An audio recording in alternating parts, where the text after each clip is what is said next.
దేవుడు సంఘ ప్రార్థన మరి తన బిడ్డ ప్రార్థన ఆలకించి ప్రార్థనలో పెట్టిన అంశాన్ని జయప్రదంగా దేవుడు జరిగించినట్లు ఓసారి మనం అందరం రెండు చేతులు పైకెత్తి దేవునికి మనము స్తోత్రం చెబుదాము. స్తోత్రం స్తోత్రం స్తోత్రం స్తోత్రం. సమస్త స్తుతియు ఘనత మహిమ ప్రభావములు మన యేసయ్యకే చెల్లునుగాక. చెప్పండి మనసారా హల్లెలూయా. మనసారా చెప్పండి హల్లెలూయా. రైట్. చక్కగా కొద్ది పాటలు కలిసి పాడుకొని దేవుని స్తుతించాం. వాతావరణం అనుకూలంగా లేని కారణాన్ని బట్టి త్వరగా ముందుకు పోతున్నాం. అయినా కానీ ప్రార్థనకి ఇబ్బంది చేయకూడదు, ప్రార్థన డిస్టర్బెన్స్ అవ్వకూడదు అని బండితో ఆలుతా ఉన్నా, లోపల ప్రార్థన చేస్తూ ఉన్నా నేను. ప్రభువా, దూరం నుంచి అయితే నీ దాసులు వచ్చారు, అయితే వాళ్ళు ఆశతో వచ్చుంటారు కదా. బైబిల్లో ఒక మంచి మాట ఉంది, ఆశ కలిగిన ప్రాణాన్ని నేను పరుస్తానన్నాడు దేవుడు. అంటే ఆశతో వస్తే ఆశని నిరాశ చేసేవాడు దేవుడు కాదు. కాబట్టి ఆశతో వచ్చారు ప్రభు అంటే, అలాగే సినిమా శత్రు సంఘపేటలు కూడా ఫోన్ చేస్తానే ఉన్నా నేను, ఏం చేస్తున్నారని. పర్వాలేదులే సారా, పర్వాలేదు అని చాలా చక్కగా దేవుడు జరిగిస్తూ ఉన్నాడు. వాస్తవానికి సముద్రం తీరం దగ్గర కూర్చొని ఈ ఆరాధన చేయాలని ఒక చిన్న ఆశ ఉంది, కానీ ఎందుకో క్లైమేట్ వల్ల తీరలేకపోయింది. దేవుని చిత్తం అయితే మరొకసారి ఖచ్చితంగా మనం అందరం అక్కడ కలుసుకుందాం. రైట్. మన మధ్యకు వచ్చినటువంటి దైవజనులకి సమయం ఇద్దాం. చక్కగా దేవుని మాటలు వినండి. దేవుని చేత, దేవుని వాక్యం చేత మనం అందరం నడిపించబడుదుముగాక. ఆమేన్.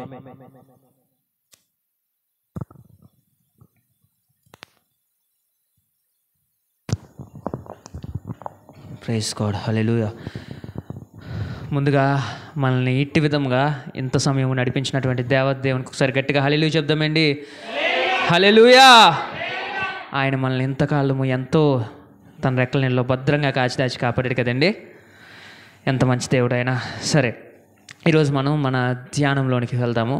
ఒకసారి అందరం కూడా మన యొక్క పరిశుద్ధ గ్రంథాలను తెరచి కొరింథీయులకు రాసిన 2వ పత్రిక 12వ అధ్యాయము 9 నుండి 10 వచనాలు చదువుకుందామండి.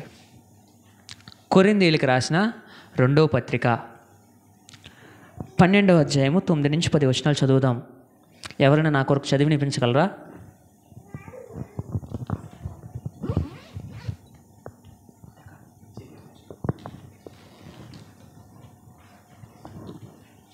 రెండో కొరింథీ 12 9 నుంచి 10.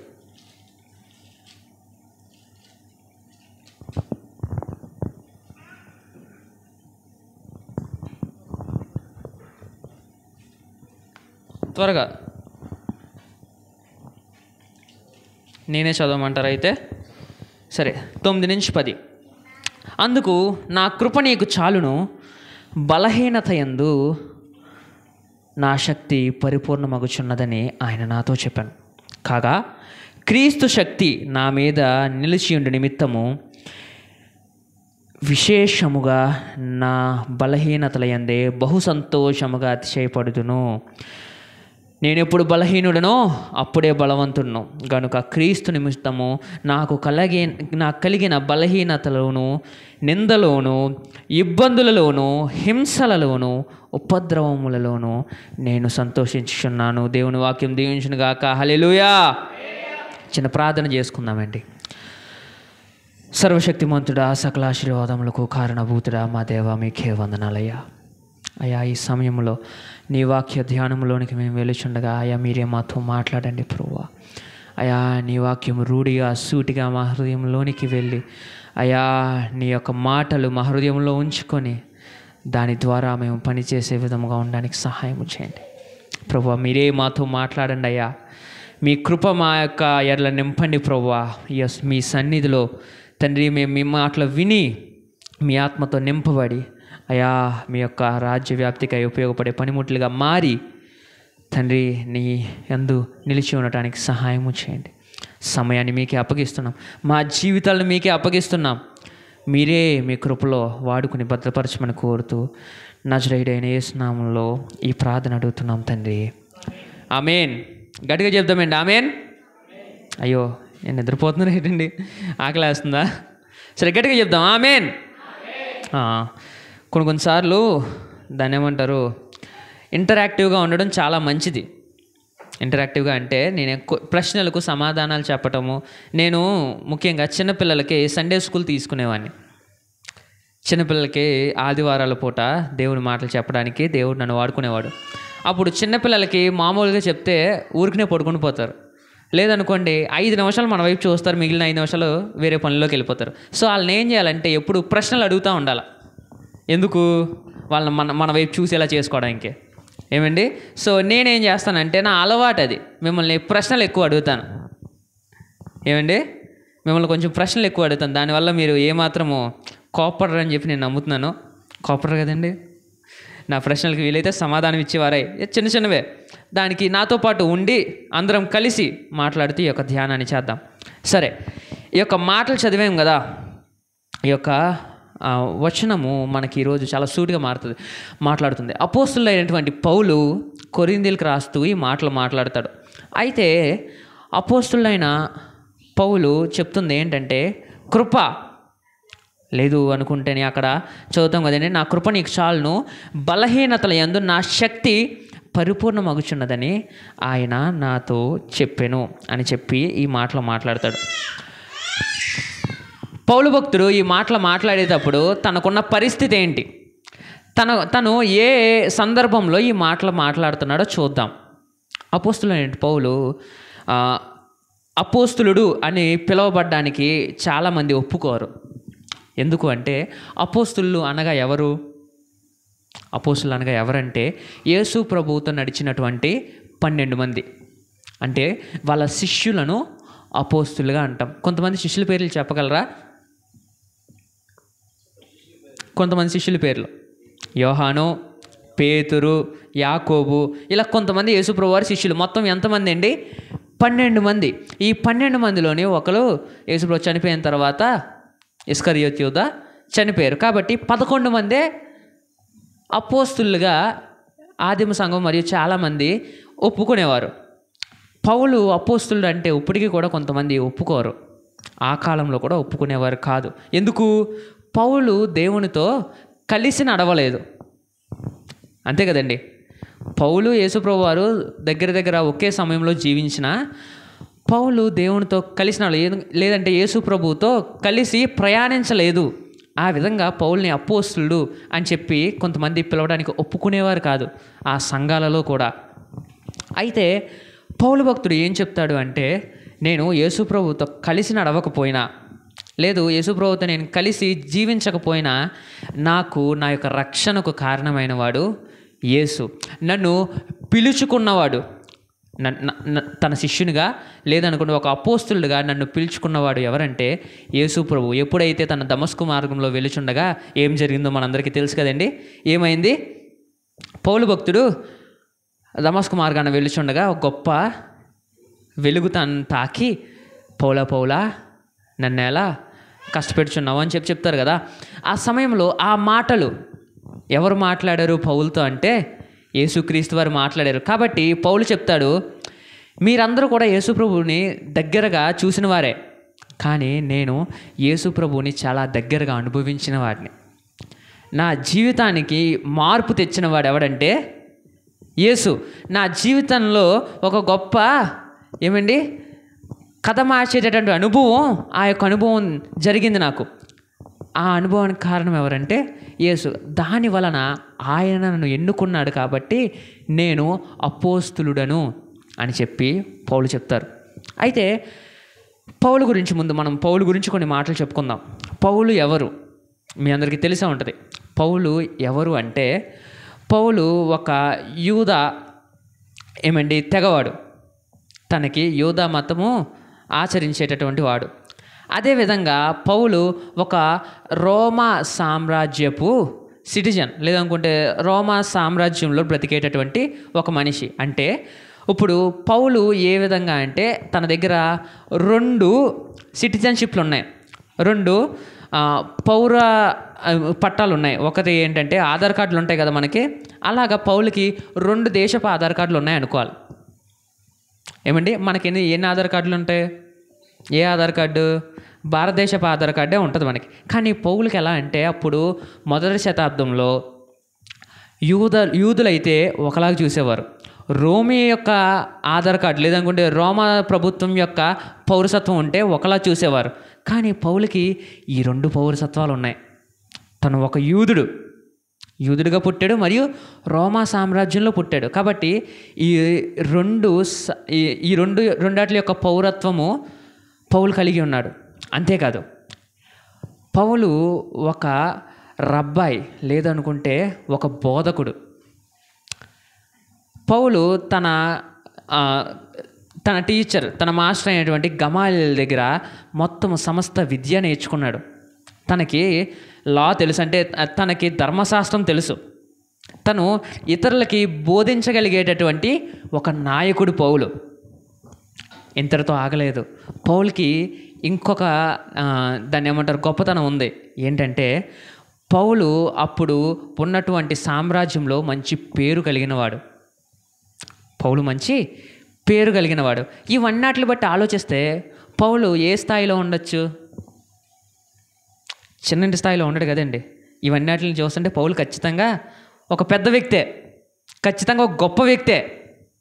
ఏమండి, యూదుల్ని హింసించడానికి డైరెక్ట్గా రోమా ప్రభుత్వం నుంచి అధికారం తెచ్చుకున్నటువంటి పొలిటికల్గా కూడా ఒక మంచి పవర్ ఉంది పౌలు చేతుల్లో. పౌలు హస్తాల్లోని గొప్ప గొప్ప విద్యలు ఉన్నాయి. తన చేతి పని తను చేసుకోగలడు. ఏమండి, అలాగే ఈ విషయాలన్నీ చూస్తే పౌలు ఒక గొప్ప వ్యక్తిగా కనబడుతున్నాడు. అవునా? సరే, ఇప్పుడు పౌలు ఇంకా చాలా విషయాల్లో చాలా మాటలు చెప్తారండి. ఏంటంటే ఒకవేళ నన్ను గురించి నేను గర్వపడాలి అనుకుంటే నాలాగెవరు గర్వపడలేరేమో.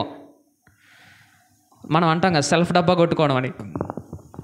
నా గురించి నేను సెల్ఫ్ డబ్బా కొట్టుకోవాలనుకుంటే నాలాగెవరు కూడా నా గురించి చెప్పుకోలేరు. ఎందుకంటే నాకు 2 రాష్ట్రాల యొక్క పౌరసత్వం ఉంది. నేను ఒక మంచి టీచర్ దగ్గర విద్య నేర్చుకుని ఒక గొప్ప బోధకుడిలా పేరు పొందాను. నాకు సామ్రాజ్యంలో హక్కు ఉంది, మరియు నేను పొలిటికల్గా కూడా నేను చాలా పవర్ కలిగిన వాడిని. ఇవన్నీ గొప్పతనాలు ఉన్నాయి. కానీ పౌలు ఏం చేశాడంటే ఇవన్నిటిని కొంచెం పక్కన పెట్టి ఏం చేశాడు? ఇప్పుడు దేవుని యొక్క ఆజ్ఞ ప్రకారం, దేవుని యొక్క ఇచ్చినటువంటి ఆ ఆదేశం ప్రకారము తను బోధించడం మొదలుపెట్టాడు. ఏం బోధించడం మొదలెట్టాడు? తను కొన్ని సంవత్సరాలు నేర్చుకున్నటువంటి యూదా ఆచారాలను కాదు, తను దేవుని ఎడల దగ్గరగా పొందుకున్నటువంటి ఆ అనుభవాన్ని బోధించడం మొదలుపెట్టాడు. దేవుడు తనకిచ్చినటువంటి ఆ జ్ఞానాన్ని బోధించడం మొదలుపెట్టాడు. కేవలము చనిపోయి తిరిగి లేచి మనల్ని రక్షించినటువంటి క్రీస్తు గురించి బోధించడం మొదలుపెట్టాడు. ఇన్ని గొప్పతనాలు ఉన్నాయి కదా పౌలుకి. అయితే ఒకే ఒక్క తనలో ఒక చిన్న లోపం ఉందంట. ఏమండి, మనందరికీ తెలిసిందే పౌల్లో ఒక చిన్న లోపం ఉందంట. అదేంటంటే తనని రాయలిచ్చు కొట్టినప్పుడో లేదనుకుని తను హింసించినప్పుడు ఎప్పుడో తన పక్క భాగమున ఒక ఎముకు తనకి గుచ్చుకుంటూ ఉండేది. అది మనము లేఖనాల్లో చూడగలము. తనకేంటంటే ఆ యొక్క ఇబ్బంది కలిగేదన్నమాట. ఎప్పుడు కూడా తను నడుస్తున్నప్పుడు లేదనుకుంటే తను కూర్చున్నప్పుడు తనకు ఆ ఇబ్బంది ఉండేది. పక్కన ఆ యొక్క ముళ్ళులాగా అది ఎప్పుడు కూడా తొలుస్తూ ఉండేది పౌలుని. చాలా నొప్పి వచ్చేది, పౌలుకి చాలా ఇబ్బంది పడేవాడు. అప్పుడు చాలాసార్లు పౌలు ప్రార్థన చేశాడంట, దేవా నాకు అన్నీ ఇచ్చావు కదా, ఈ ఒక్కదాన్ని ఎందుకు ఉంచలే, ఈ ఒక్కదాన్ని ఎందుకు వదిలేసావు, దీన్ని కూడా తీసేయచ్చు కదా అని పౌలు ప్రార్థన చేసేవాడంట. అప్పుడు దేవుడు కొన్ని మాటలు చెప్పాడు. అదేవిధంగా పౌలు ఇంత గొప్ప పేరు పొందుకొని ఇన్ని మంచి పొజిషన్లో వెళ్ళి చివరికి ఏం చేశాడంటే యేసు ప్రభు కోసం రాయిలతో కొట్టించుకునేటటువంటి స్థానానికి వచ్చాడు. యేసు ప్రభు కోసం కొరడా దెబ్బలు కొట్టించుకునే స్థానానికి వచ్చాడు. దేవుని యొక్క సువార్తను ఇతరులకు పంచడం కోసం తన్ను తాను వదిలేసుకున్నాడు. ఇంత గొప్ప వ్యక్తి ఇప్పుడు ఈ పొజిషన్లో ఉండి ఏం మాట్లాడుతున్నాడంటే, మనం చదివేమే ఈ మాటలు అంటున్నాడు. ఏమనంటే, నా కృప నీకు చాలును, బలహీనత యందు నా శక్తి పరిపూర్ణమగుచున్నదని ఆయన నాతో చెప్పాను. మనం ఈరోజు ధ్యానానికి తీసుకున్నటువంటి అంశం ఏంటంటే బలహీనతలో పరిపూర్ణమగుచున్న కృప. హల్లెలూయా. అందరూ చెప్పండి, బలహీనతలో పరిపూర్ణ మగుచున్న కృప. చెప్పాలి, బలహీనతలో పరిపూర్ణ మగుచున్న కృప. ఇప్పుడు వరకు చెప్పుకున్నదంటే ఈ మాటలకి బ్యాక్గ్రౌండ్ మాత్రమే, ఏ సందర్భం మాత్రమే. సో ఇప్పుడు మనం ఈ పౌలు చెప్పిన మాటలకి అర్థాన్ని గ్రహిద్దాం. మనందరి జీవితము పరిపూర్ణము అయ్యిందని ఎప్పుడు అనుకుంటాం? ఎప్పుడు మన జీవితం పరిపూర్ణమైంది? ఏమన్నా చెప్పగలరా? ఎప్పుడు మన జీవితం సంపూర్ణమైంది? ఎలా చెప్పగలం? చక్కగా ముసలితనం వచ్చినప్పుడు పిల్లలందరూ చక్కగా సెటిల్ అయ్యి వాళ్ళ జీవితాలు వాళ్ళు జీవించి ఆ తర్వాత వాళ్ళ పిల్లలు కూడా చదువుకోవడానికి వెళ్ళి అందరూ కూడా హ్యాపీగా ఉంటే అప్పుడు నా జీవితము పరిపూర్ణమైంది. ఎందుకు? నేను చేయాల్సినవన్నీ నేను చేసేసాను. ఒక తండ్రిగానో ఒక తల్లిగానో నా పిల్లల్ని బాగా చూసుకున్నాను, మరియు వాళ్ళకి బాగా కావాల్సినవన్నీ ఇచ్చాను. ఇప్పుడు నా జీవితం ఏమైంది? పరిపూర్ణం అయిపోయింది. నేను సుఖంగా ఉండొచ్చు ఇప్పుడు అని అనుకోవచ్చు. కానీ ఆ సమయంలో కూడా ఏదో తెలియని ఆ వెరత ఉంటుంది. ఏమండి? ఇంకా మన జీవితంలో ఎప్పుడు పరిపూర్ణమైంది అనుకోవచ్చు?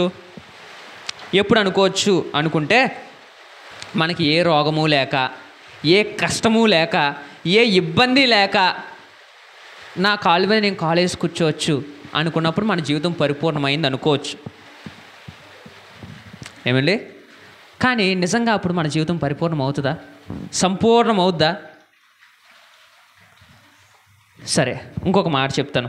మన జీవితము పరిపూర్ణం అవ్వడానికి మనం ఏమంటామంటే, చనిపోయిన తర్వాత ఒక మనిషి జీవితం ముగిసిపోద్ది. ఆ చావు అనేటటువంటి ప్రక్రియ ద్వారా ఒక మనిషి జీవితం సంపూర్ణమవుతుంది. పుట్టుక నుంచి చనిపోవడం వరకు ఒక మనిషి జీవితం పరిపూర్ణమైంది అని అనుకోవచ్చు. ఈ విధాలుగా లోకం యొక్క పరిపూర్ణతను ఆలోచిస్తారు. సరే, నేను ఇప్పుడు ఇంకొక మాట అడుగుతాను. కృప ఎప్పుడు పరిపూర్ణమైంది? మన జీవితంలో సమస్త కృపను మనం ఎప్పుడు పొందుకున్నాం? ఎప్పుడు పొందుకున్నాం అనుకోవచ్చు?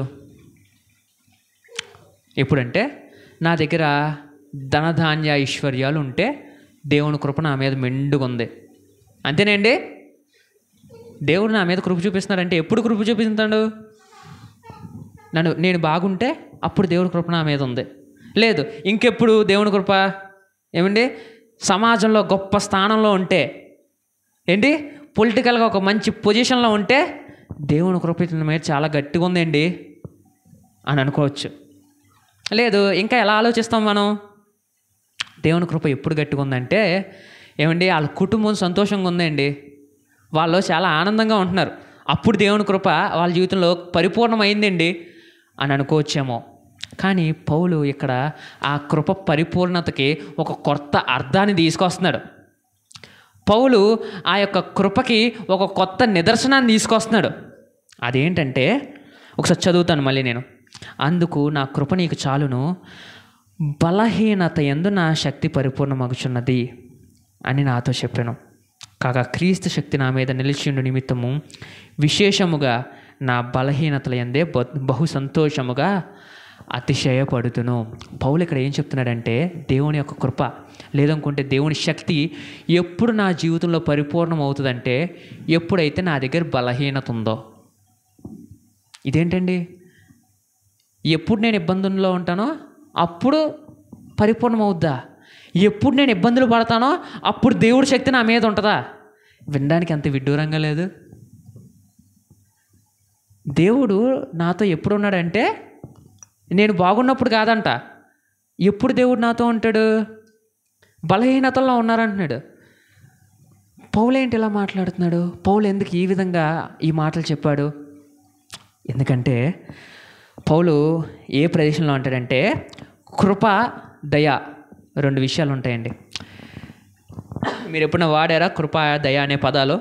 మనం ఎప్పుడు వాడతాం కదా. కృపకి దయకి వ్యత్యాసం ఏంటి? కృపకి దయకి వ్యత్యాసం ఏంటి?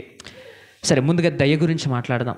దయ అంటే ఏంటంటే, మనం ఒక చిన్న పొజిషన్లో ఉండి ఒక పెద్ద పొజిషన్లో ఉన్న వ్యక్తి దగ్గరికి వెళ్ళి సహాయం అడగటం దయ. ఏంటి, బాబు దయచేసి నాకు ఈ పని చేసి పెట్టు, బాబు నాకు ఈ అవసరం ఉంది, కొంచెం తీర్చిపెట్టు. ఈ దయ అంటే ఎలా అంటే, మనం చిన్నవాళ్ళం అవుతాము, దయ చూపించే వాళ్ళు పెద్దవాళ్ళు అవుతారు.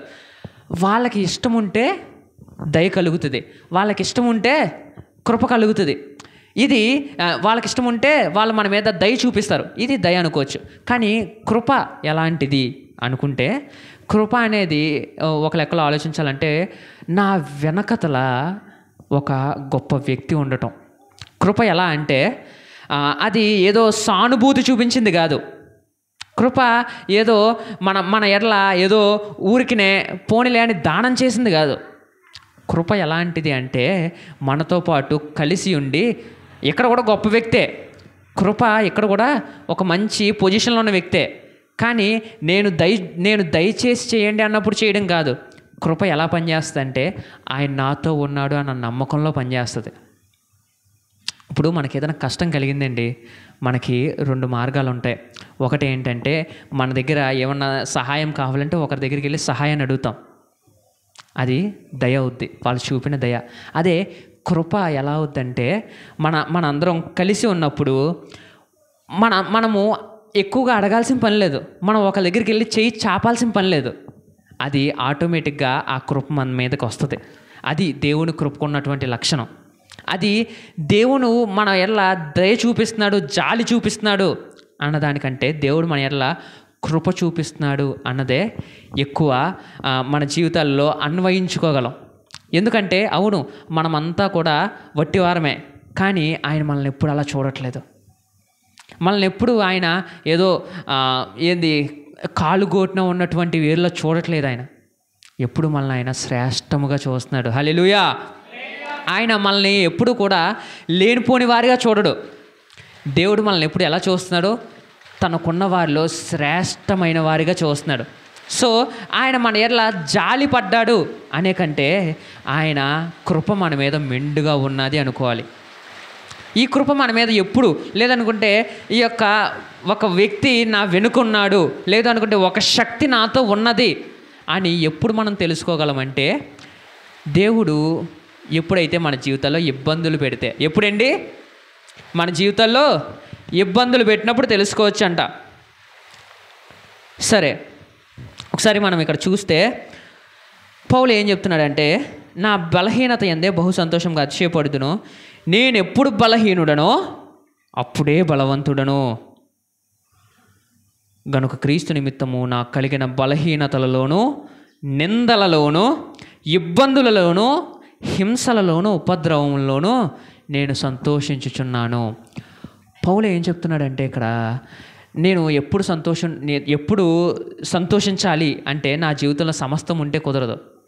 ఎప్పుడు నా జీవితంలో మొత్తం నేను కలిగిన వాడినై ఉంటే అప్పుడు నేను సంతోషించకూడదు.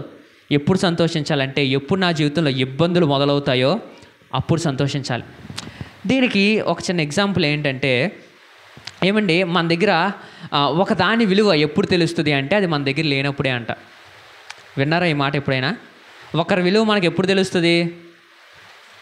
అది మన దగ్గర లేనప్పుడు. సరే, మనకి వెలుగు విలువ ఎప్పుడు తెలుస్తుంది? చీకట్లో తెలుస్తుంది. అంతే కదండి, అవునా కాదా? మనము పంచదార మామూలుగా తింటాము, కానీ పంచదార విలువ ఎప్పుడు తెలుస్తుంది అంటే ఆ టీయో లేదనుకుంటే ఏదైతే ఉందో చప్పగా ఉన్నప్పుడు తెలుస్తుంది. అంతేనా కాదా? ఒక దాని విలువ తెలియాలంటే అది లేనప్పుడే తెలుస్తుంది అంట. కాబట్టి దేవుని కృప మనం నిజంగా చూడాలనుకుంటే, దేవుని యొక్క శక్తి మన జీవితాల్లో నిజంగా అనుభవించాలనుకుంటే అది కేవలం మన ఇబ్బందుల్లోనే అనుభవించగలం. సంతోషంగా ఉన్నవాళ్ళు ఎప్పుడు సంతోషంగానే ఉంటారు కదా, ఇంకా దేవుడు ఎందుకు నాకు? దేవుడు ఉన్నా లేకపోయినా నేను బాగానే ఉంటున్నాను, ఇంకా దేవుడితో అవసరం ఏంటి అని అనుకున్న వాళ్ళు ఈ భూమి మీద చాలామంది ఉన్నారు. దేవుడికి నాకు సంబంధం లేదు, దేవుడు నాకు అవసరం లేదు అని జీవించే వాళ్ళు చాలామంది ఉన్నారు. లేరా అండి? చాలామంది ఉన్నారు. కానీ దేవుడు ఏం చెప్తున్నాడంటే, వాళ్ళకి నీకు తేడా ఏమిటి అంటే, నువ్వు ఏ ఇబ్బందుల్లో అయినా నా కృపను చూడగలవు, ఏ కష్టాల్లో అయినా నా శక్తిని అనుభవించగలవు. కానీ వాళ్ళు దాన్ని ఇబ్బందిలా చూస్తారు, నా యొక్క శక్తిలాగా చూడరు. కానీ మనమైతే ఎలా చూడాలి? దేవుని యొక్క శక్తిలాగా చూడాలి. ఈ సమయంలో పౌలు చెప్తున్న మాట ఇదే మనందరికీ. మనకి కష్టాలు కలిగిన, ఇబ్బందులు కలిగిన, సమాజము మనల్ని హింసించిన క్రైస్తవులుగా, లేదు ఎటువంటి ఉపద్రవము కలిగినా మనం సంతోషించే వారమై ఉండాలి. ఎలా ఉండాలండి? సంతోషించే వారమై ఉండాలి. ఎలాగా? సంతోషించే వారమై ఉండాలి. అందులో కొద్ది నిమిషాలు నేను ముగిస్తాను. యేసుప్రభు వారు కూడా ఈ మాటలే చెప్పారు. ఏమిటి అంటే, మన సంతోషాల్లో మనం ఆనందించే వారము, లేదనుకుంటే ఇష్టాల్లో దేవునికి వచ్చే వారమే ఉండకూడదు. కష్టాల్లోనే దేవుడితో ఉండాలి. ఏమండి? చిన్న ఇబ్బంది వస్తే దేవుడు నాకు ఎందుకు? ఇక్కడ వర్షం పడుతుంది, వర్షంలో నేను మందిరానికి రాలేనండి, తడిసిపోతాను, జలుబు వచ్చేద్ది. ఇది మనకుండే కొంతమంది ఆలోచనలు. చిన్న ఇబ్బంది వస్తే దేవుడి దగ్గర రాలేము. ఎందుకు? ఎందుకంటే ఇది పెద్ద కష్టం, నాకు ఇది నేను చేయలేనని చెప్పి ఆలోచిస్తాం. కానీ దేవుడు ఏం చెప్తున్నాడంటే, ఆ ఇబ్బందుల్లోనే నువ్వు మందిరానికి రావాలి, కష్టాల్లోనే సంతోషించాలి. ఎప్పుడైతే నీ జీవితం అల్లకల్లోలంగా ఉంటుందో అప్పుడు దేవుడు నీ కృప, నీ జీవితంలో ఆయన కృప పరిపూర్ణం చేస్తున్నాడు. హల్లెలూయా. ఎప్పుడైతే నీ జీవితం కష్టాల గుండా వెళ్తుందో దేవుని శక్తిని మెండుగా చూడబోతున్నావు. హల్లెలూయా. ఎప్పుడైతే మన జీవితము స్థిరముగా లేదో అప్పుడే దేవుని శక్తి మన ఎడల స్థిరముగా పనిచేస్తుంది. హల్లెలూయా. కష్టాల్లో వెళ్తున్నామని ఇబ్బంది పడకండి. ఏమండి? బాధల్లో ఉన్నామని చెప్పి భయపడద్దు. ఈ విధంగా ఆలోచించండి. ఎప్పుడైతే బాధ కలిగిందో దేవుడి కృప నా మీద ఉండబోతుంది, దేవుని దయ నా మీద పని చేయబోతుంది, లేదనుకుంటే దేవుని యొక్క శక్తి నా మీద పరిపూర్ణమవుచున్నది అని అనుకోవాలా. కష్టం లేని జీవితాల కోసం ఆలోచించద్దు. ఏమండి? సుఖపడే జీవితాల కోసం ఆలోచించద్దు. కష్టాలు ఉండాలి మన జీవితంలో. ఏమండి? మనకెప్పుడు తెలిసినటువంటి ఎగ్జాంపులే, బంగారాన్ని ఎలాగా మెరిపించాలి? కొలిమిలో పెట్టి తీసి కొట్టి దానిని సరి చేస్తేనే మెరిపించగలం. అది ఏదైనా మనం ఒకదాన్ని పూర్తిగా వాడాలంటే దాన్ని ఇబ్బందులు గుండా తీసుకెళ్ళాలి. అలా లేని అట్లా అది పనిచేయదు. మన జీవితం కూడా పరిపూర్ణం అవ్వాలి. మన జీవితంలో కూడా దేవుని శక్తి ఏమండి సంపూర్ణం అవ్వాలంటే ఎలా వెళ్ళాలి? మనం చెప్పాలి, బలహీనతల గుండా వెళ్ళాలి. హల్లెలూయా. ఇప్పుడు నుంచి మనం ఆలోచిద్దాం, బలహీనతలే నా బలం. ఒక పాట ఉంటుందండి, నాకు చాలా ఇష్టం. శ్రమలే నా అతిశయం, శ్రమలోనే ఆనందం, శ్రమలయందే ఉత్సాహం, విశ్వాసమే నా బలం. నాకు చాలా ఇష్టం ఆ పాట. సరే పాడదాం అందరూ కలిసి. శ్రమలే నా అతిశయం, శ్రమలోనే ఆనందం, శ్రమలయందే ఉత్సాహం, విశ్వాసమే నా బలం, శ్రమలే నా అతిశయం. విత్తనం విరుగకపోతే ఫలించునా, కష్టాలే లేకపోతే కిరీటమే వచ్చునా. విత్తనం విరుగకపోతే ఫలించునా, కష్టాలే లేకపోతే కిరీటమే వచ్చునా. శ్రమలే నా అతిశయం, శ్రమలోనే ఆనందం, శ్రమలయందే ఉత్సాహం, విశ్వాసమే నా బలం. శ్రమలే నా అతిశయం, శ్రమలోనే ఆనందం, శ్రమయందే ఉత్సాహం, విశ్వాసమే నా బలం, శ్రమలే నా అతిశయం. హల్లెలూయా. ఈ పాట చాలా అద్భుతంగా ఉంటుంది. దావీదు జీవితంలో శ్రమలు లేనిదే రాజు అవ్వలేదు. రాజు అవ్వడానికి ఎన్ని కష్టాలు పడ్డాడండి? ఎన్నో సంవత్సరాలు చాలా కష్టాలు పడుతూ జీవిస్తే కానీ కిరీటం రాలేదు. ఇంకా అబ్రహాం జీవితంలో 25 సంవత్సరాలు కష్టపడితే కానీ తను కోరుకున్న జరగలేదు.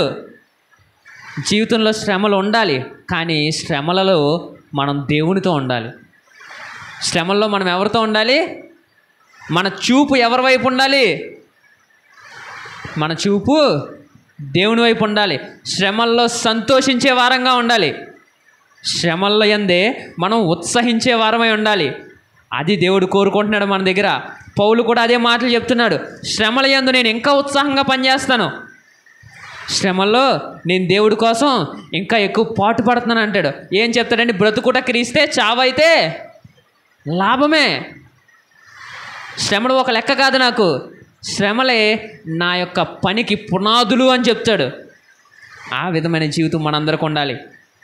ఆ విధంగా దేవుడు మనందరినీ నడిపించేవాడై ఉండాలి. దేవుడు చూసుకుంటాడు, దేవుడి చేతుల్లో నా జీవితం ఉంది అని నిజంగా నమ్మితే శ్రమలను పట్టించుకోమండి. దేవుడు ఖచ్చితంగా నాకు సహాయం చేసేవాడు అని మనకు నిశ్చయత ఉంటే శ్రమల్ని మనం లెక్క చెయ్యం. అలాగా దేవునితో నడిచే వారమై, దేవుని మీద పూర్తి విశ్వాసం ఉంచిన వారమై, దేవుడితో చూస్తూ, దేవుని చూస్తూ దేవుని కోసం పనిచేసే వారమై, శ్రమల్లో మరి కాస్త ఉత్సాహంతో, ఏమండి, శ్రమల్లో సంతోషంతో పనిచేసే వారమై ఉండాలని దేవుడు మనల్ని కోరుతున్నాడు. ఆ విధంగా మనం అందరం జీవించుదాం గాక. హల్లెలూయా, హల్లెలూయా. చిన్న ప్రార్థన చేసుకుందామండి, కళ్ళు మూసుకుందాం. దేవా మీకే వందనాలయ్యా, వందనాలు ప్రభువా, వందనాలు. మన యొక్క జీవితాల్లో శ్రమల గుండా వెళ్తుంటే ఒకసారి దేవునికి బిగ్గరగా స్తోత్రం చెప్దాం. హల్లెలూయా, హల్లెలూయా, హల్లెలూయా. దేవా మీకే వందనాలు ప్రభువా. అయ్యా మా జీవితంలో ఎన్నో ఇబ్బందులు, ఎన్నో ఇరుకులు స్వామి అయ్యా, కానీ నీ కృప ఆ సమయాల్లోనే సంపూర్ణమవుతుందయ్యా తండ్రి. ఎప్పుడైతే పౌలు ఇబ్బందులు గుండా వెళ్తున్నాడో నా కృప నీకు చాలును అన్నావు ప్రభువా.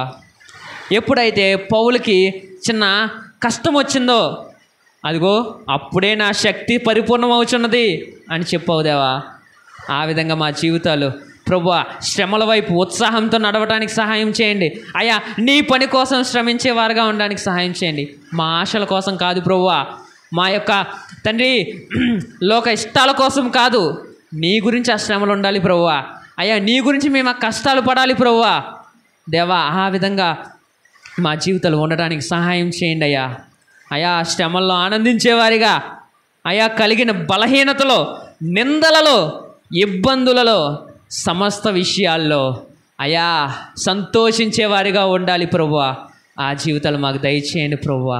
ఆ జీవితాలు మాకు అయా మీరు ప్రసాదించండి దేవా. అయా నీలో ఆనందించేవారిగా, నీలో సంతోషించేవారిగా తండ్రి, శ్రమల్లో మీకోసం ఇంకా బలంగా పనిచేసే పనిముట్లుగా మార్చండి ప్రభువా. అట్టి విధంగా ఈ సంఘాన్ని దీవించండి దేవా. దేవా ఆ యొక్క జీవితము మా అందరికీ కలిగి ప్రభువా నీ సేవకై పనిచేసి నీ దగ్గర నుంచి బలా నమ్మకమైన మంచి దాసుడా అని అనిపించుకునేటటువంటి భాగ్యం మా అందరికీ దయచేయండి ప్రభువా. పౌలు వలె నా పరుగు అయా తురముట్టించితిని అయా, కిరీటం కోసం నేను వేచి చూస్తున్నాననే గొప్ప నిశ్చయత మాకు ఉండే జీవితాన్ని దయచేయండి ప్రభువా. దేవా అట్టి విధంగా మేము జీవించి ఆ యొక్క ప్రభు నిశ్చయతతో మేముండి ఆయా శ్రమల్లో ఆనందంగా ఉత్సాహంగా మేము నీకై పనిచేసేవారముగా మీరు చేసుకోమని కోరుతూ నజరేయుడైన యేసు నామములో ఈ ప్రార్థన అడిగి వేడుకుంటున్నాం తండ్రి. ఆమేన్, ఆమేన్.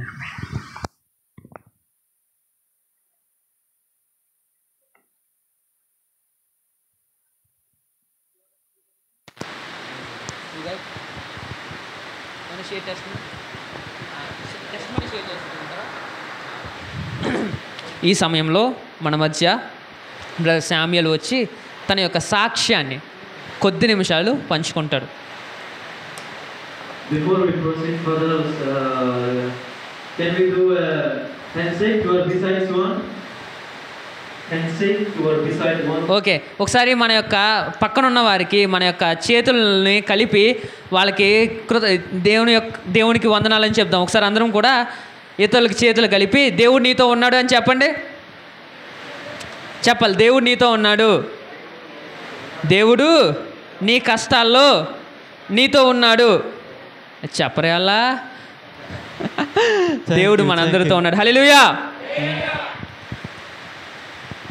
My brothers and sisters in Christ, నా యొక్క సహోదరి సహోదరులందరికీ I greet you in the name of our Lord and Savior Jesus Christ. నజరేయుడును రక్షకుడైన యేసుక్రీస్తు నామములో శుభాభివందనాలు తెలియజేస్తున్నానండి. Vandanalam.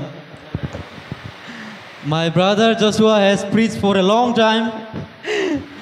నా సహోదరుడైన జాషువా అంటే నేను ఎక్కువసేపు మాట్లాడాడు.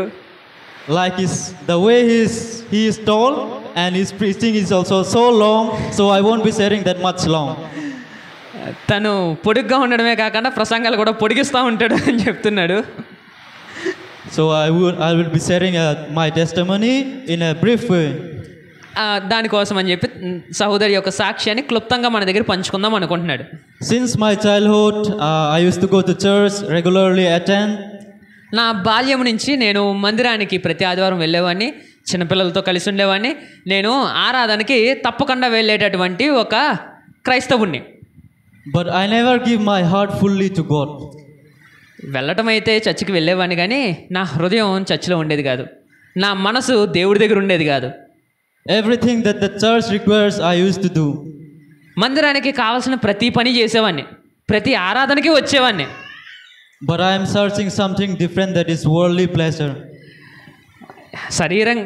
శారీరకంగా మందిరంలో ప్రతి పని చేస్తున్నాను, ప్రతి సమయంలోనే ఉంటున్నాను, కానీ నా మనసు, నా మెదడు మందిరంలో ఎప్పుడూ లేదు.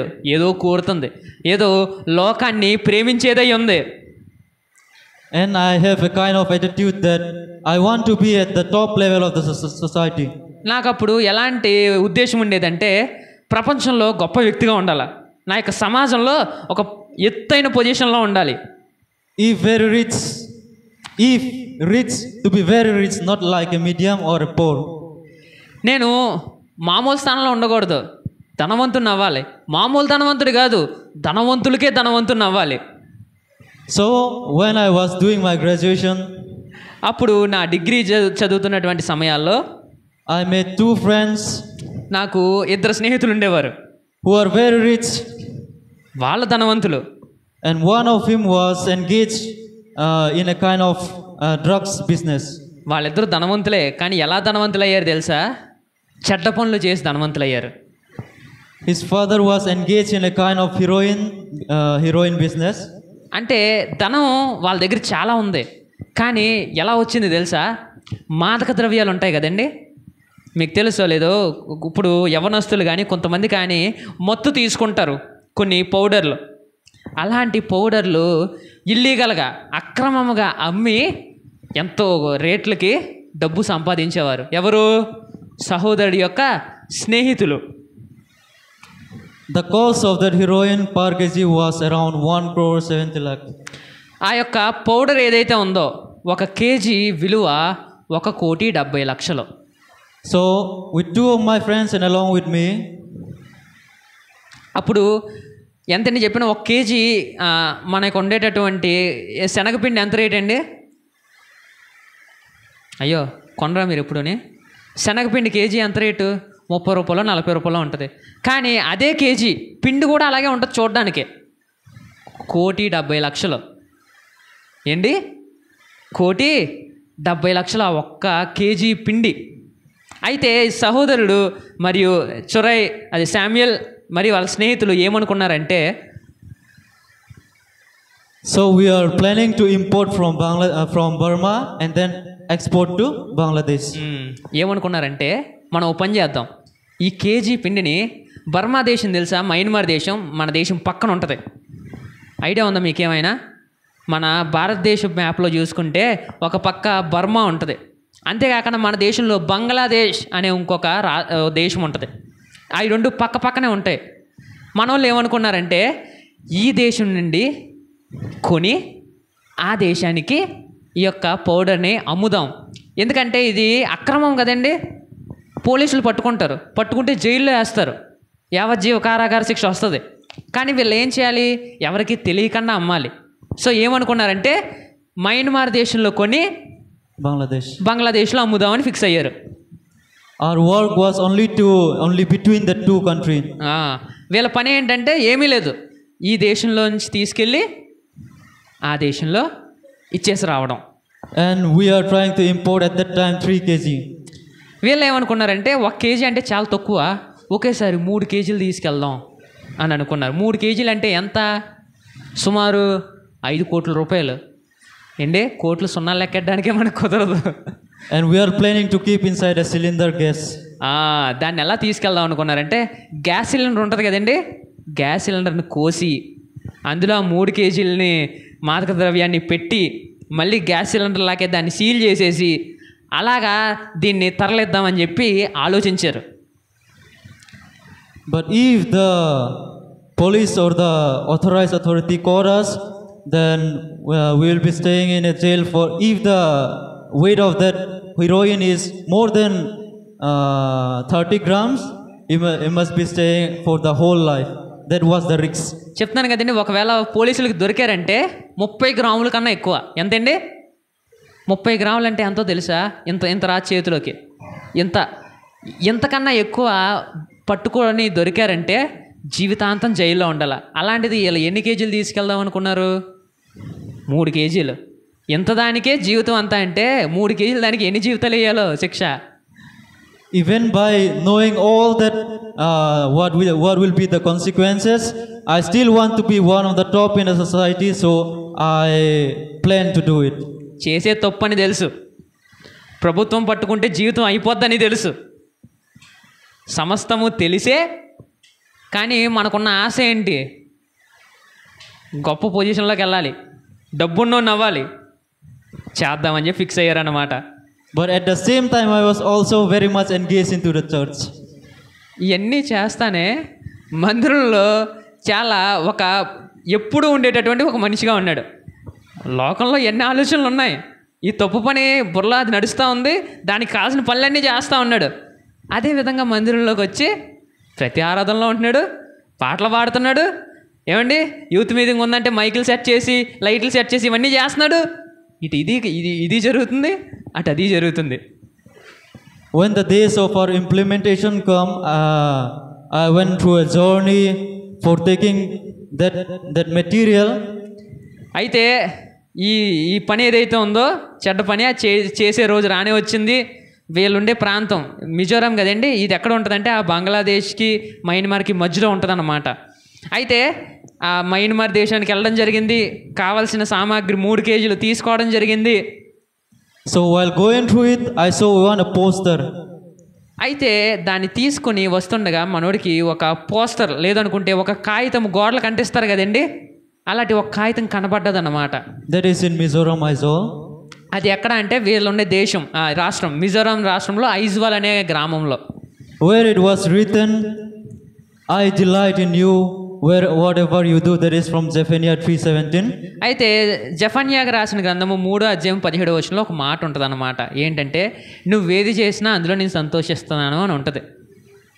అది చూసాడు మనోడు.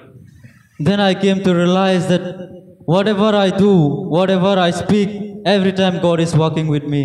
అప్పుడు మనోడు ఆలోచించింది ఏంటంటే, నిజమే కదా, నేనేం చేసినా దేవుడు నన్ను చూస్తున్నాడు, నేనేం చేసినా ఆయన కళ్ళు నా మీద ఉన్నాయి, నేను ఏం చేస్తున్నా ఆయన నాతో ఉన్నాడు. So then I came to realize that my life was 50% to God and 50% to worldly pleasure. అప్పుడు మనోడు ఆలోచించింది ఏంటంటే, మందిరంలో నా 50% పెడితే సరిపోదు, నేనేం చేస్తున్నానంటే ఇంకో 50% ఎక్కడ ఇచ్చేస్తున్నాను? లోకానికి ఇచ్చేస్తున్నాను, చేయకూడని పనులు చేయడానికి ఇస్తున్నాను. నా 50% దేవుని దగ్గర ఉంది, 50% లోకంలో పడిపోయాను అని గమనించుకున్నాడు. So that day I decided to give all of my time and all of my thinking into God.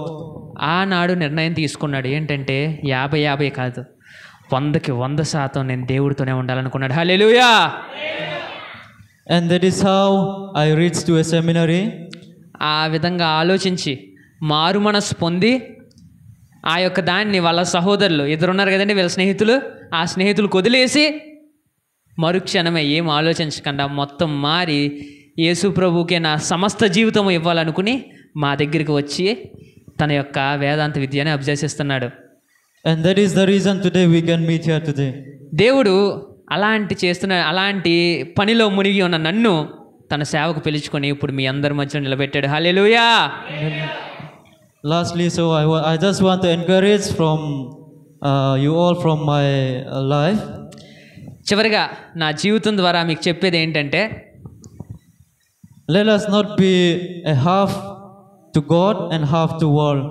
మనము మన జీవితంలో 50% దేవునికి 50% లోకానికి ఇచ్చేవాళ్ళై ఉండొద్దు ఎప్పుడు కూడా. Because whatever we do, whatever is big, every time God is with us. ఎందుకంటే పరిశుద్ధ గ్రంథం చెప్తుంది కదా, మన దేవుడు 50% చూసి 50% చూడని దేవుడు కాదు. మన దేవుడు సమస్తమును చూసే దేవుడై ఉన్నాడు. Let us give our all in all to God. Thank you. మన యొక్క జీవితము సమస్తము ఆయనకే ఇచ్చి, ఆయన పని చేసి, ఆయన చెప్పిన విధంగా నడుచుకొని ఆయన మార్గంలో నడుద్దాం. దేవునికి మహిమ కలుగును గాక. హల్లెలూయా. ఆమేన్.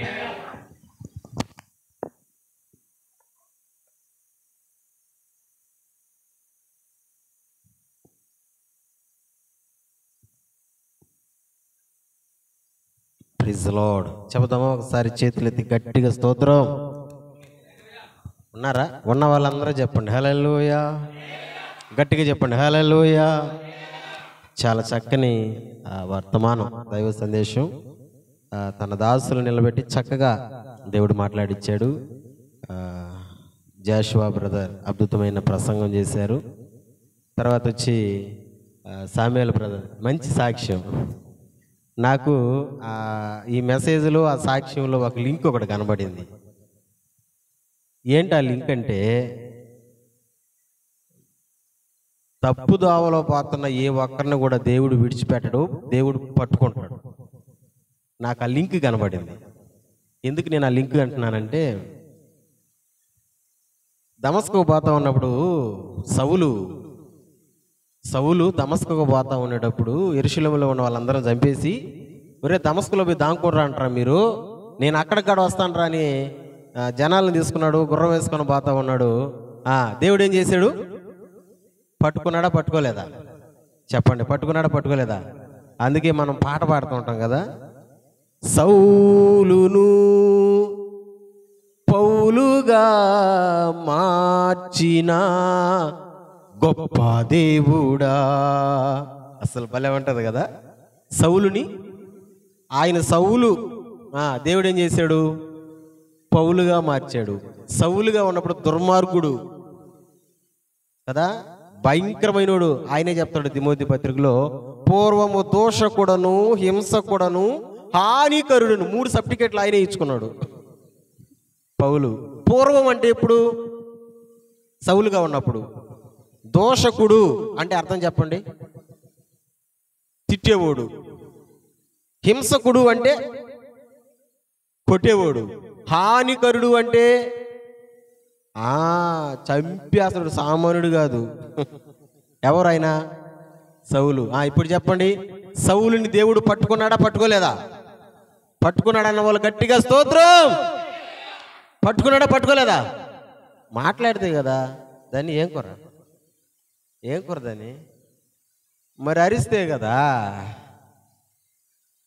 అరవండి, పట్టుకున్నాడా పట్టుకోలేదా? పట్టుకున్న తర్వాత ఫిలిప్పీ పత్రిక 1వ అధ్యాయం 21వ వచనంలో అంటాడు, ఎవరు? పౌలు ఏమంటాడంటే, బ్రతికితే క్రీస్తే, చావైతే లాభం అంటాను. అంటే నేను బ్రతికితే ఎవరి కొరకు బ్రతుకుతాను?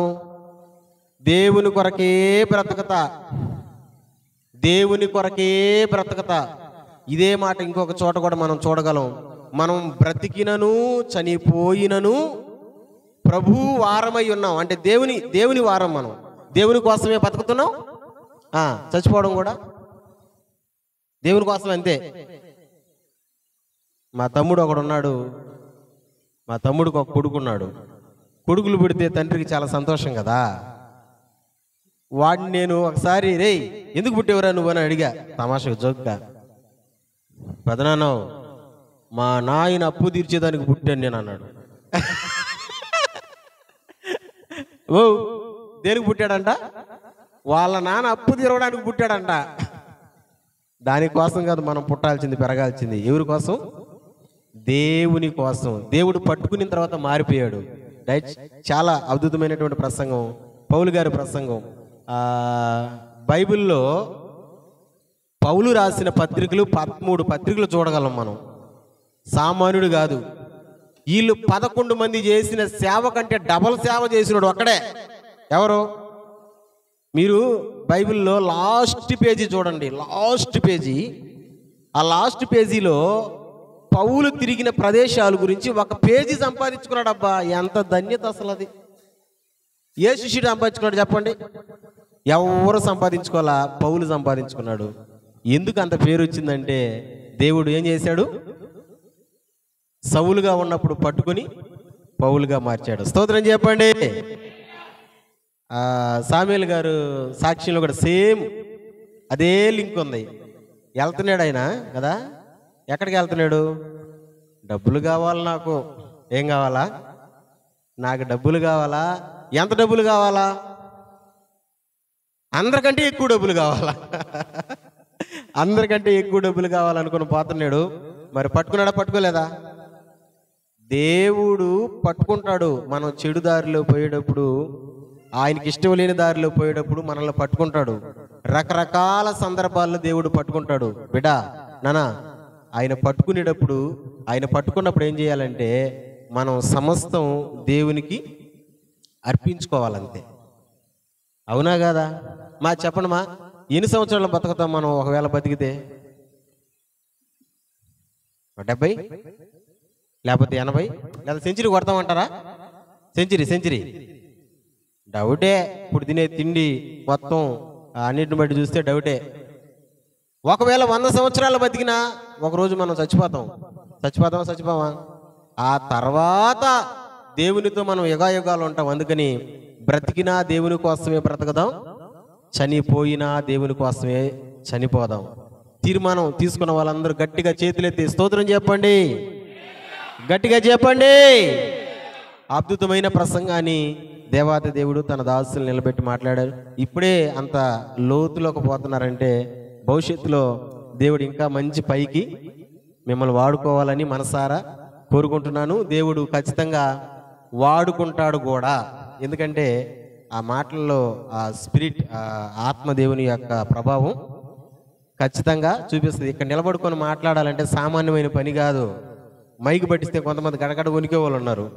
బైబిల్ చదవరంటారా నాయన అంటే దడబడని చదివే వాళ్ళు ఉన్నారు. కానీ చాలా చక్కగా దేవా సార్ మన దగ్గరకు పంపించి చాలా చక్కగా మనతో మాట్లాడేట్టు చేశారు. చాలా నాకైతే చాలా సంతోషంగా ఉంది. వాతావరణం కనుక ఇంకా బాగుండుంటే సముద్రం ఏరియాలో మా ఊరు నుంచి కూడా కొంతమందిని తీసుకొని వచ్చి ప్రార్థన పెట్టాలని నేను ఆశపడ్డా. కానీ దేవుని చిత్తం ఈ విధంగా జరగాలని ఉండదు కాబట్టి ఈ విధంగా జరిగించింది. రైట్. వచ్చినటువంటి తన దాసులందరికీ నిండా వందనాలు. వచ్చినటువంటి సంఘస్థులందరూ వందనాలు. భోజనాలు అరేంజ్మెంట్ చేశారు. మళ్ళీ రేపు వారం కూడా మళ్ళీ నాకు అదే కష్టంగా ఉంది. అదే కొంచెం అయినా కానీ అరేంజ్మెంట్ చేసిన సంఘస్థులందరికీ వందనాలు. నాతో పాటు తిరిగిన సంఘస్థులందరికీ వందనాలు. నేను గొమ్ముకోనను, మిమ్మల్ని గొమ్ముగా పెట్టను కదా. నేను నిద్రపోను, మిమ్మల్ని కూడా నిద్రపోను కదా. మళ్ళీ రేపటి దినం మళ్ళీ ఉదయకాల సెక్షన్లో మా స్థానిక సంఘంలో కూడా ఆరాధన జరుగుతుంది. ఆసక్తి కలిగిన వాళ్ళందరూ రావచ్చు. స్తోత్రం. కానీ ఏట్లో వచ్చేదానికి వీలు పడదు. బిర్జీ కొట్టుకుపోయింది. రావాలంటే ఎట్లా రావాలా? తిరుక్కొని రావాలా. కాబట్టి అందరము కలిసి మనసారా దేవుని స్తుతిస్తూ గణపరుచుకుందాం. నేను రాసినటువంటి పాటలో ఒక్క పాట పాడుకొని ఆశీర్వాదం తీసేసుకుందాం. రైట్. బంధమా అనుబంధమా పాట పాడదామా? నేను రాసిన కొన్ని పాటల్లో ఒక పాట అందరం కలిసి పాడదామా?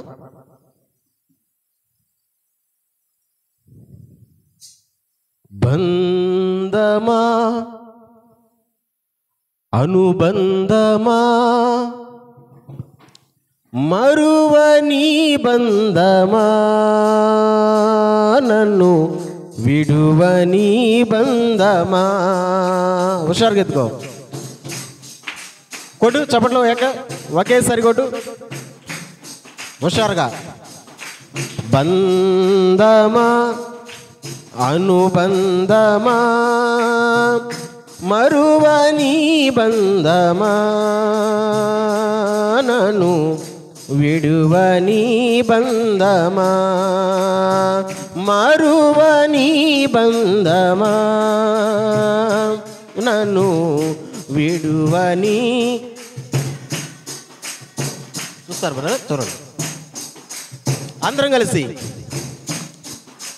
లోకములో ఉన్నవి, ఈ లోకములో ఉన్నవి ఎన్నో బంధాలు, ఎన్నెన్నో. ఇంకొకసారి, లోకములో ఉన్నవి, ఈ లోకములో ఉన్నవి ఎన్నో బంధాలు, ఎన్నెన్నో బంధాలు, ధనముతో పేరుతో ముడిపడి ఉన్నవి, ధనముతో పేరుతో ముడిపడి ఉన్నవి. యేసయ్యా నా యేసయ్యా, యేసయ్యా నా. స్వార్థమే ప్రతిబంధము, స్వార్థమే ప్రతిబంధము, బంధమా అనుబంధమా, మరువని. అందరం కలిసి, నన్ను విడువని బంధమా, మరువని బంధమా, నన్ను విడువని. లాస్ట్ చరణం, మూడో చరణం పడేద్దాం. చేతితో చేసినావు, నీ చేతితో నిర్మించినావు, ఎన్నుకుంటివయా నన్ను పిలుచుకుంటివయా. చేతితో చేసినావు, నీ చేతితో నిర్మించినావు, ఎన్నుకుంటివయా నన్ను పిలుచుకుంటివయా. చేసేదన్ స్తుతి యాగము నీ కోసమే దేవా, నీ కోసమే. చేసేదన్ స్తుతి యాగము నీ కోసమే దేవా, నీ కోసమే. యేసయ్యా నా యేసయ్యా, యేసయ్యా నా. మరువనయా నీ ప్రేమను, మరువనయా నీ ప్రేమను. బంధమా అనుబంధమా, మరువని బంధమా, నన్ను విడువని. అందరమే, మరువని బంధమా, నన్ను విడువని. హల్లెలూయా. ఒకసారి అందరూ లేచి నిలబడదామా? చివరి ప్రార్థన ఆశీర్వాదంతో కార్యక్రమం.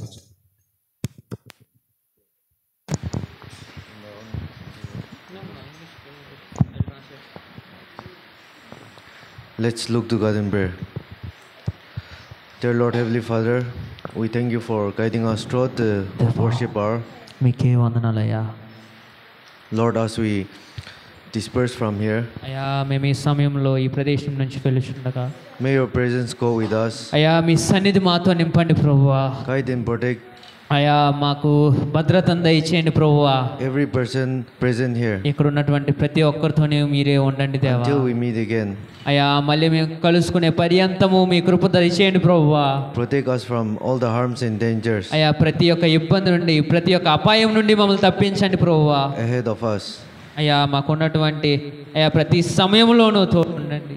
Lord, we commit all the time అయ్యా ప్రతి సమయము మీకే అర్పిస్తున్నాము. into your mighty loving hand in మీ యొక్క Christ's name. మా జీవితాలను మీ చేతుల్లో పెడుతున్నాం ప్రభువా. We pray. అయ్యా మీకు ఈ యొక్క ప్రార్థన సమర్పిస్తున్నాం తండ్రి. Amen. ఆమేన్, ఆమేన్, ఆమేన్. తండ్రి అయిన దేవుని యొక్క ప్రేమ, కుమారుడును రక్షకుడైనటువంటి యేసుక్రీస్తు వారి యొక్క దివ్య కృప, పరిశుద్ధాత్మ దేవుని యొక్క అన్యోన్య సహవాసము, సమాధానము, ఆదరణ ఇప్పుడును ఎల్లప్పుడూను ఇక్కడ ఉన్నటువంటి ప్రతి ఒక్కరికి నిత్యము తోడయుండునుగాక. ఆమేన్.